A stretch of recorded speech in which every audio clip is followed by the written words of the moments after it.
Hey, and welcome to the Ambitious Bookkeeper Podcast. I'm Serena Shoup, CPA, a mom of three, and I've been running a virtual bookkeeping business from my home since 2017.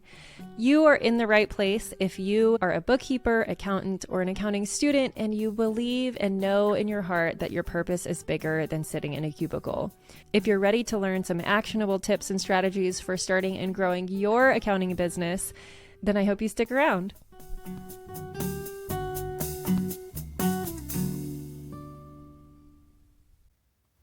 Welcome to the Ambitious Bookkeeper Podcast. Today I have a good old friend of mine, Liz Wilcox, on the show. This is now your, third appearance? Third appearance. Ta-da. Ta-da! So welcome. Go ahead and introduce yourself to our listener.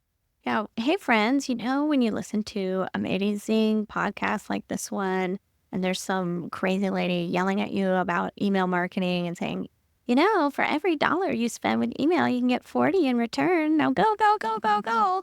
And so you promptly open up your Kit account or Flowdesk or whatever the heck you're using, and then you feel kind of silly because you have no idea what the heck to say to your people. Well, what's up? I'm Liz Wilcox, and I help eliminate that problem. Yes, even for you, my bookkeeping friend, I'd love to help you write emails, hit send, and make more money. Yes. And I'm just going to shamelessly plug right off the bat your email marketing templates. If you are listening to the podcast, you get an email every week directing you to this podcast to listen. But part of that email is, in general, one of your weekly templates. Oh, I love that. Yeah. So I've got a $9 a month email marketing membership where I write, kind of like Mad Lib style template for you to take and make your own. I always say I get you about 80 to 90% there. But if you're using ChatGPT, you can put the templates in there. It'll get you 98% of the way there. So if you're struggling with writing those newsletters, I got your back, friend. I never even considered putting that into ChatGPT. At first I was like, oh, don't do that. Then my content's and I'm like, people are going to do what they're going to do. And I really, really mean it when I say I want email marketing to be simple. So if that's how their brain works and how their system works, please put it in there. See, if that helps you, I love it for you. Yeah. Especially if you've already been doing a lot of work with ChatGPT and it knows your brand voice and all of that, if you've been doing it that way. So it could be very helpful. I may have to try that and see how it turns out next time. Yeah, why not?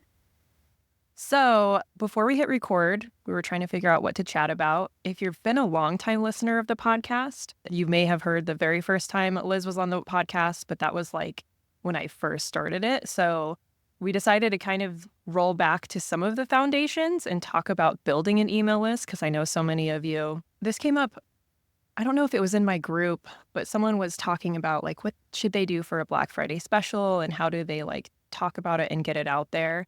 And one of the advantages that I've had is that I have built an email list for my firm. And so I have this built-in audience to offer things to.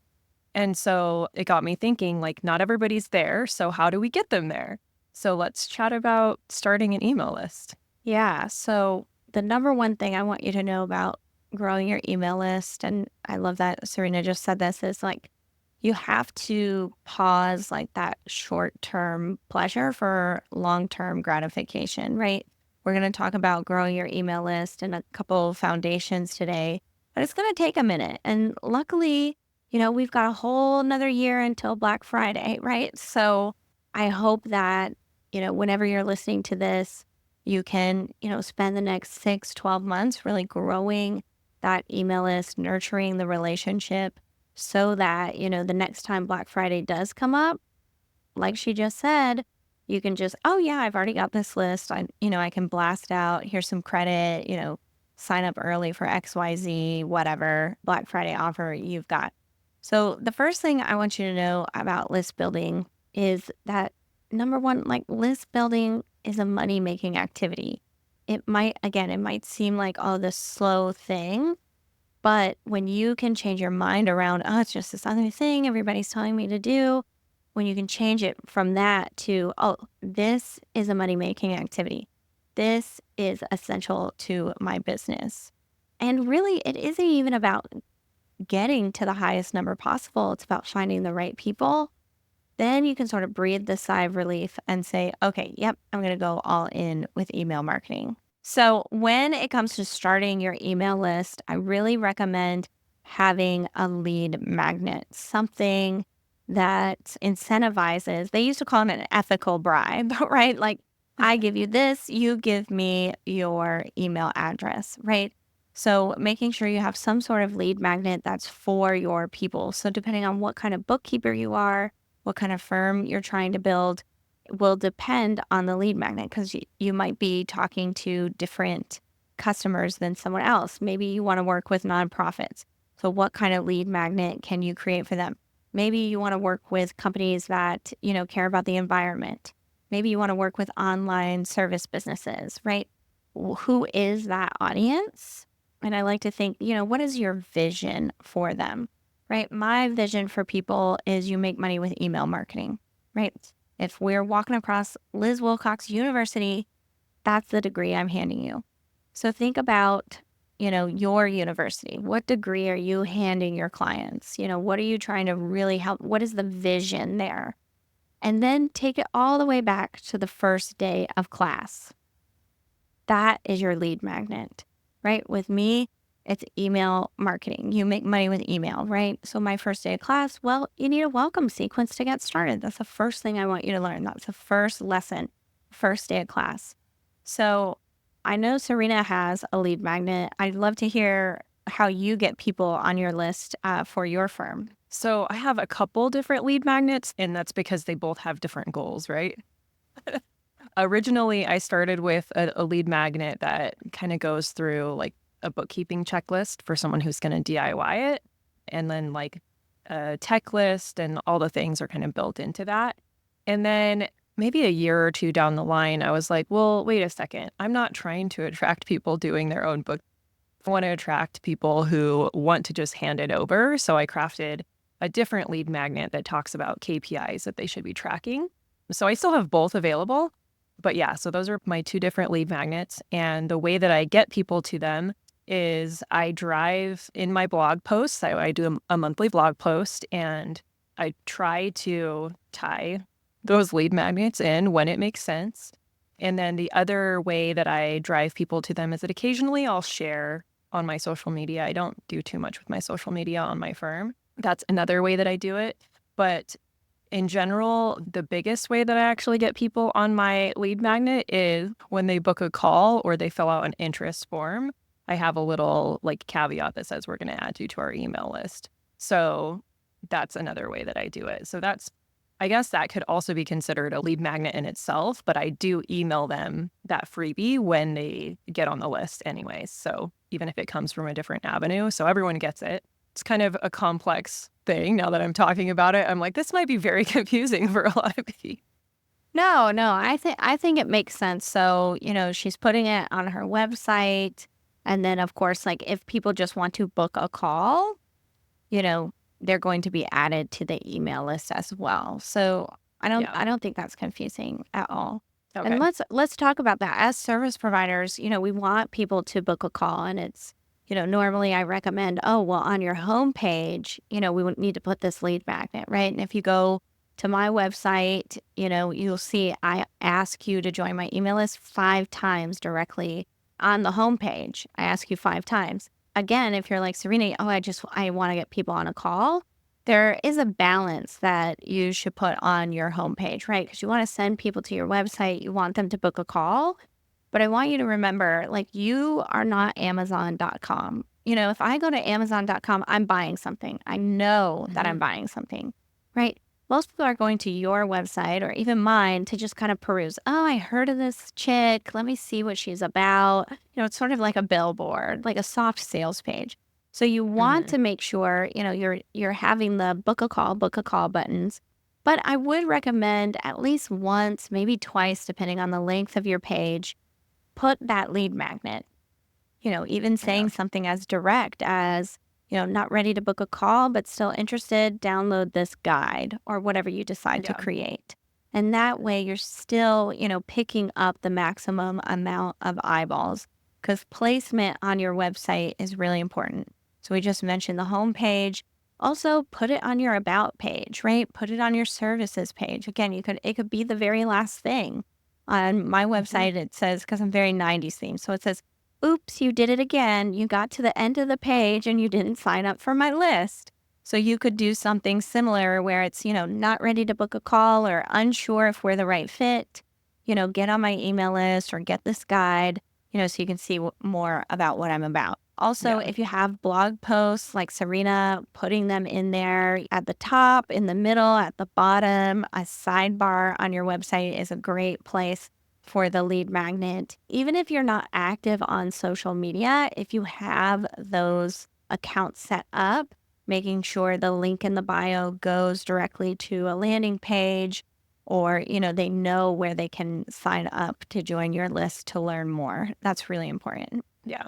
I do have it on my website now that you mention it. I'm like, I just don't think of that as like how I just because it's like the website's just there and it's been working. So it's like not really front of mind of like I'm not actively pushing people to that lead magnet. But yeah, it is on there as well. So Yeah, I'm well, I love on that more. Serena just said, I'm not actively pushing people to that lead magnet, but I'm sure she's actively, or the team, is pushing people to the website, to Correct. this, to that. And then those things are just there. That's what people, when you grow your list, you might think, oh, well, I'm doing this, I'm doing the things. But if your website itself is not set up to capture leads, it's a really huge missed opportunity. You could be sending all the traffic to those blog posts, but if you don't have the call to action to capture that lead, you're really, really missing out. So I do recommend, of course, we Yeah. want them to book a call.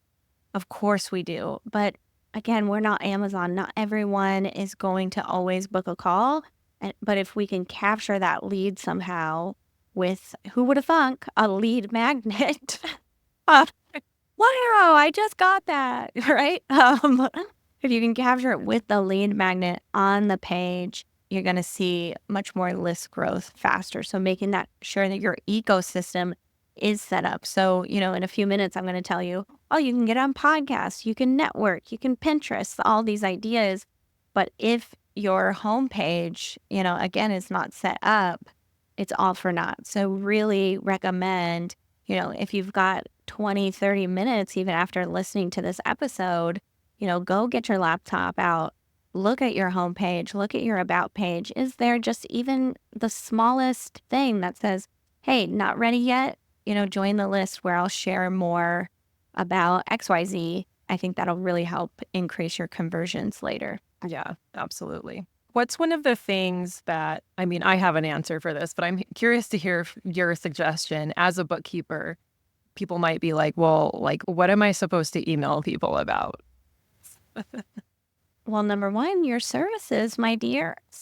Yeah.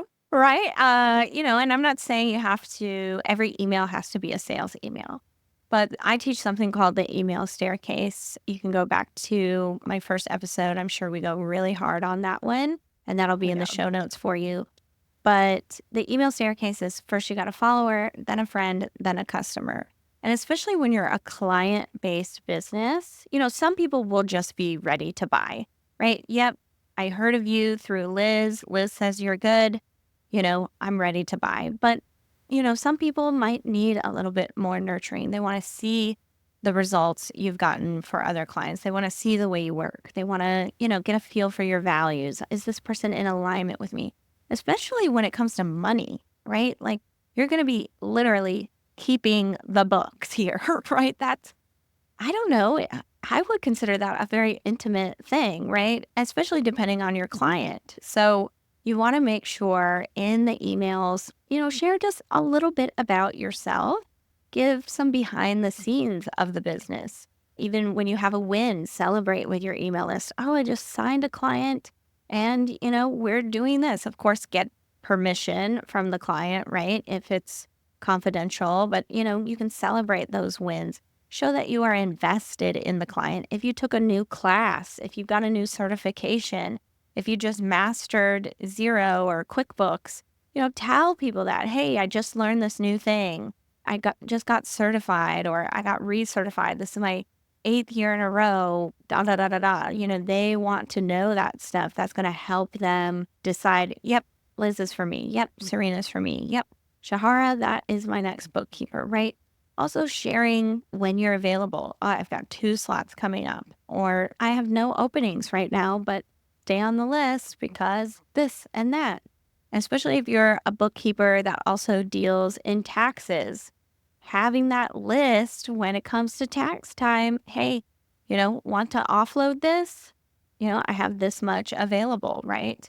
And then to Serena's point about Black Friday, when Black Friday is coming up or you want to do a sale, you have that list there and you can share those things. Yeah, absolutely. Oh, I just got so many good tips that I'm like, oh, we should be incorporating that in our newsletter and this and that. Like, I only do a monthly newsletter for my firm, and we typically talk about like deadlines coming up. And then there's usually a section on like hear me speak. So I'll pop in like whatever podcast interview I had that last month or, whatever. And then I'll usually have like a blurb on like a money tip. So that could be related to like a software or just a general tip on banking or whatever money type stuff, because that's why they're there. Like they're here to get a little bit of value. And then you said not every email should be a sales email, or maybe it couldn't be, but I definitely sell in every email, but it's only once a month. I mean, yeah, no, I also sell in every email, especially if you're only emailing once a month. There should definitely be a pitch at the top, in the middle, Yeah. wherever it makes sense, right? I think for most bookkeepers, once a month is pretty decent. I would say, once a month, and then if and when something is occurring like in the middle of the month, like, hey, don't forget tax deadline is coming up, or I know this year there's a new tax law or something. So maybe that pops up and you want to send that on the 15th. Just a quick note, like, hey, don't forget the deadline to conform with this law is coming up. If you need my help, boom, boom. And then it's just a sales email, but it's also like, oh crap, I didn't even know about that. I don't even have to Google it. She put a link right here. Oh, snap. Yep, I need to hire her. Let me go back to that other link, right? I love the money tip that Serena just said, and here's what she's doing. So I talked about follower, friend, customer. So in order to make a friend in the inbox, you have to show you are invested in them, right? And so when she's sharing a money tip, whatever it is that month, she's saying like, yep, I know. She even just literally said it. I know they care about money. That's what they're here for, right? She knows that. So she's investing in those customers, in those potential customers, by saying like, hey, this is the tip of the month, right?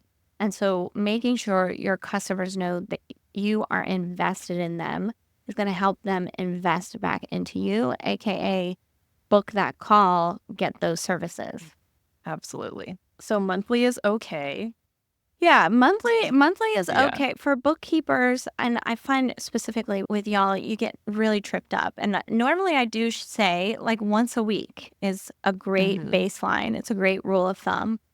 But let's build that muscle, my friends. We don't go to the gym and suddenly walk out with 6-pack abs and suddenly it's in our daily routine to go to the gym, right? Maybe we go to the gym. Okay, I know I'm going to go on Tuesdays and Fridays.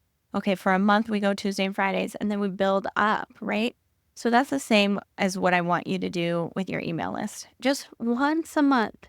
And I just want you to be open to sending more than once a month. Again, if that tax law comes up, even if you've got this great idea for this new sale, or you've got an opening up, or maybe you're all sold out, this is an underrated email to send.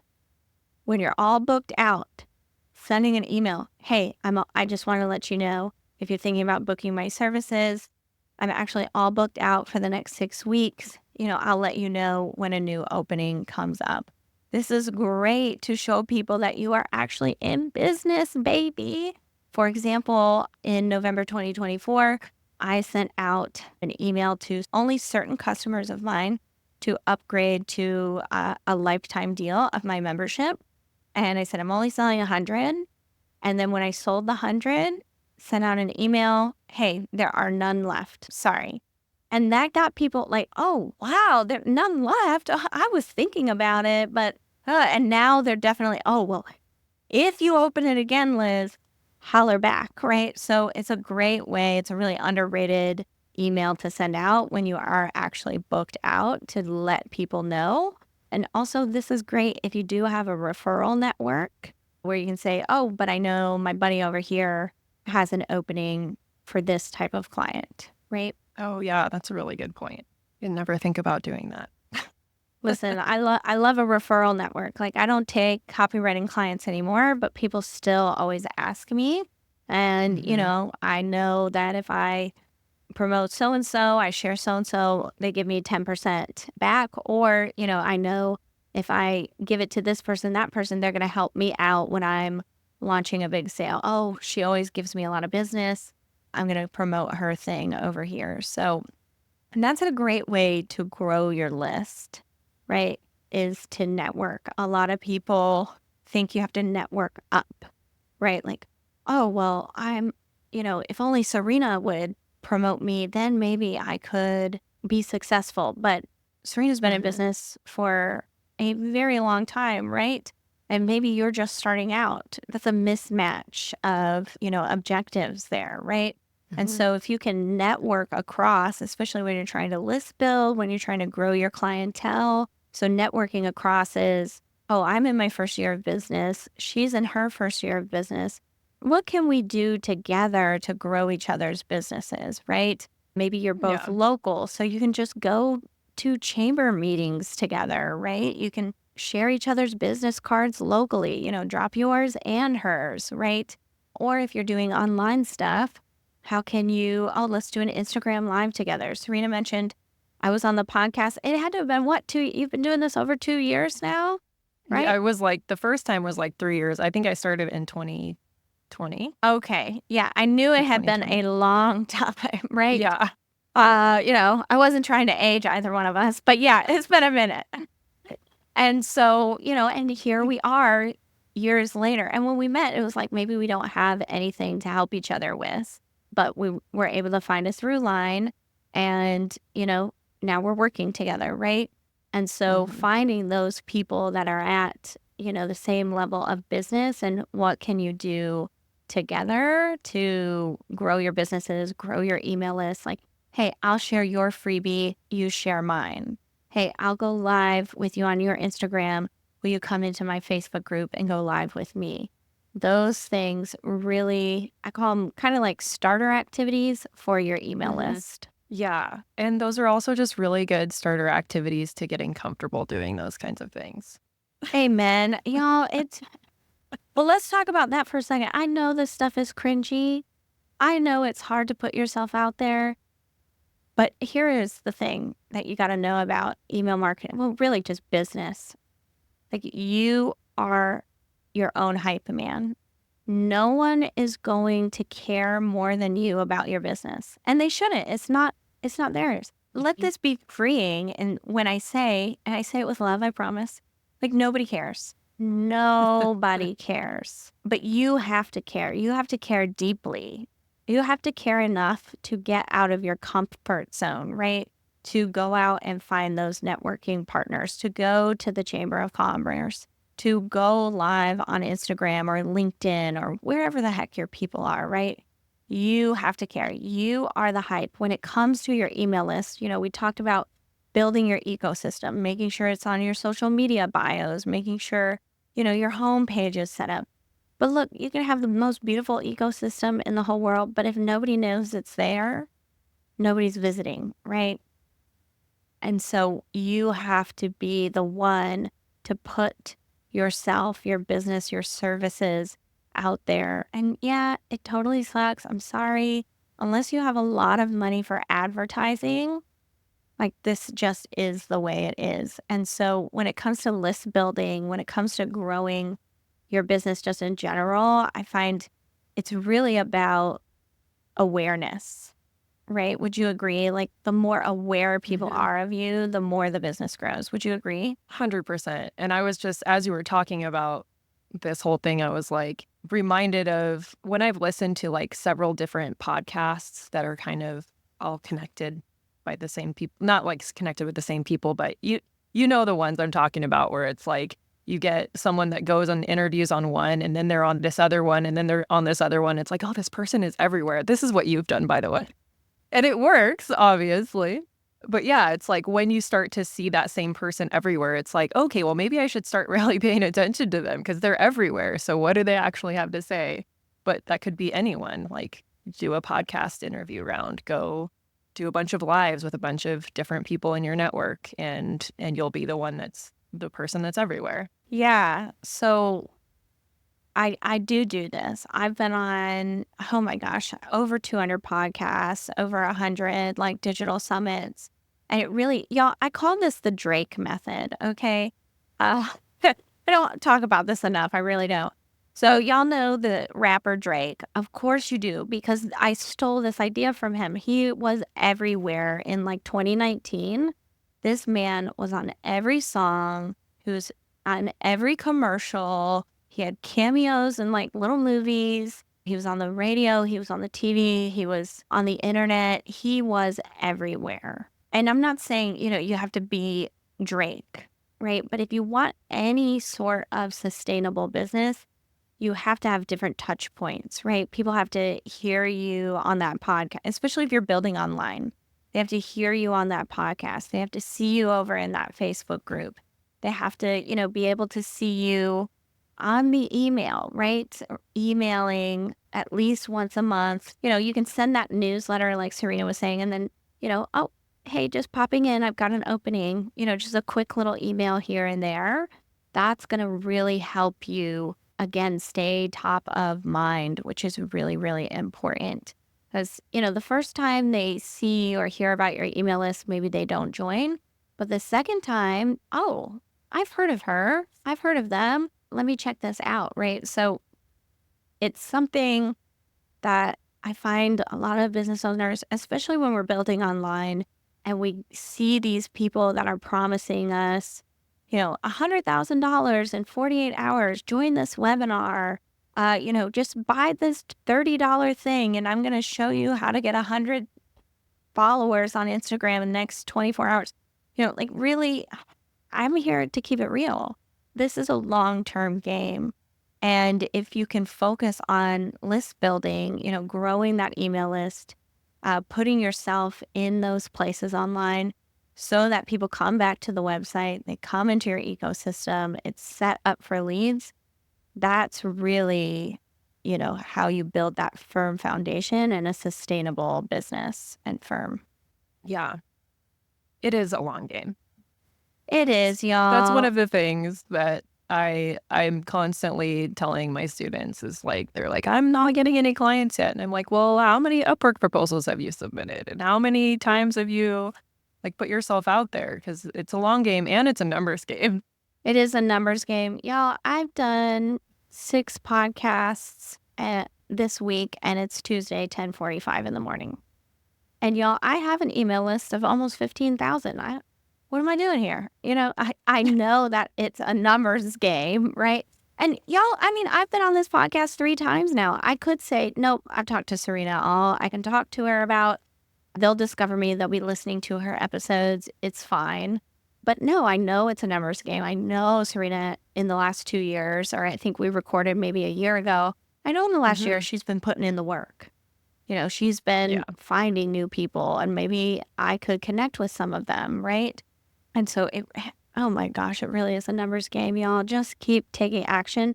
And the beautiful thing is when you're starting out, like she was saying, how many Upwork proposals, how many this, how many that. It's so ugly in the beginning. Just let it be ugly, my friend. It's like, oh yeah, I did this, I did that. Probably if you go back to and listen to our first episode, we'll probably both sound rusty, terrible. We'll be sputtering and muttering. Practice really does make perfect, and just let it be ugly. Let yourself not get the proposal, not get the client, because you're going to learn so much. Even when it comes to list building, you're going to learn, oh yeah, I tried the networking thing, Liz. I didn't really like it, but I love doing podcast interviews, or I'm really into bundles, or I found my thing going to local networking events. That's how I'm growing my list, right?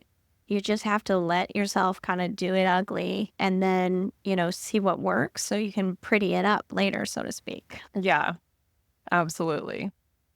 Okay, well, in the interest of time, because I have a hard stop, I have one more question for you.